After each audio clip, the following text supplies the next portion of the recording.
Excuse me, তুমি কি আমার বাচ্চার মা হবে? হোয়াট? প্লিজ তুমি আমার বাচ্চার মা হয়ে যাও না, আমি তোমাকে অনেক হ্যাপি রাখবো। দেখুন, আমার সাথে কোনো ফাজলামি করবেন না।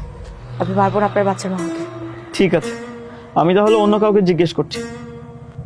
এক্সকিউজ মি, তুমি কি আমার বাচ্চার মা হতে পারবে? আরে কি বলছেন আপনি? দেখো, আমার বাচ্চার মা হয়ে যাও না প্লিজ।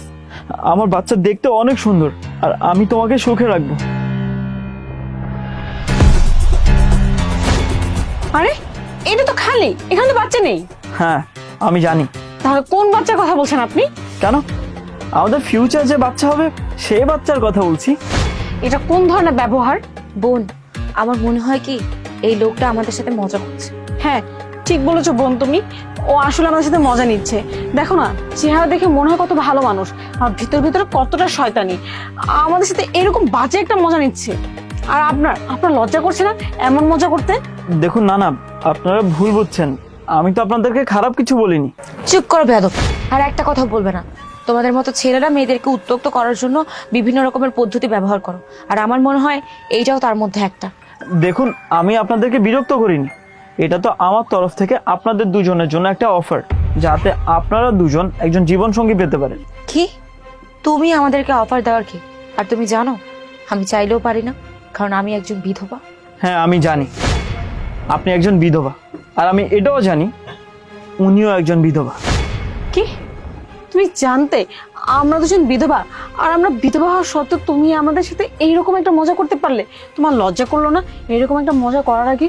দেখো, আমি তোমাদের দুজনের সঙ্গে মজা করিনি, আর তোমাদের দুজনের মধ্যে যে আমাকে বিয়ে করতে রাজি হবে আমি তার লাইফ চেঞ্জ করে দিব। কি? ঠিক আছে, আমি তোমাকে বিয়ে করতে রাজি। বলো এখন তুমি কি করবে? আমি তো শুধু তোমাদের দুজনের টেস্ট নিচ্ছিলাম, যে তোমাদের দুজনের মধ্য থেকে কেউ আমাকে বিয়ে করতে রাজি হও কিনা। টেস্ট? কিসের টেস্ট? এটাই যে তোমাদের দুজনের মধ্যে আমার কথা শুনে যে আমাকে বিয়ে করতে রাজি হবে আমি তার লাইফ চেঞ্জ করে দিব। কিন্তু তুমি আমাদের বিয়ে কেন করতে চাও? কারণ আমি যখন ভেবেছিলাম বিয়ে করব, তখন এমন একটা মেয়েকে বিয়ে করব যে মেয়েটা কিনা আমাকে বেশ সন্তুষ্ট হয়, আর আমি যেন তার কোনো একটা উপকারে আসতে পারি, আমাকে তার লাইফে পেয়ে যেন তার কোনো একটা হেল্প হয়। প্রথমে ভেবেছিলাম যে আমি কোনো একটা গরিব মেয়েকে বিয়ে করব, কোনো একটা অসহায় মেয়েকে বিয়ে করব, কিন্তু যখন আপনাদের কথা শুনি যে বিয়ের কিছুদিন পরে আপনাদের হাজব্যান্ড মারা যায়, তখন আমি চিন্তা করলাম যে আপনাদের দুজনের মাঝখানে যে কোনো একজনকে আমি বিয়ে করতে পারি, কারণ ইসলামেই তো আছে বিধবা মেয়েদেরকে বিয়ে করার সুন্নত। তুমি একদম ঠিক বলেছ। আমি বিয়ে হওয়ার কিছুদিনের মাথায় আমার হাজব্যান্ড মারা যায়। বিয়ের আগে তো সবাই মাথায় তুলে রেখেছিল, কিন্তু বিয়ের পরে যখন আমার হাজব্যান্ড মারা যায় সবাই বলা শুরু করে আমি নাকি অপয়া। আর এই জন্যই আমি আমার হাজব্যান্ডকে বিয়ের কয়েকদিন পরেই খেয়ে ফেলেছি।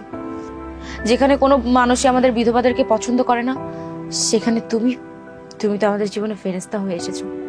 কিন্তু তুমি তো ওর জীবনটা গড়ে দিতে যাচ্ছ। ভালো, বেশ ভালো লাগে।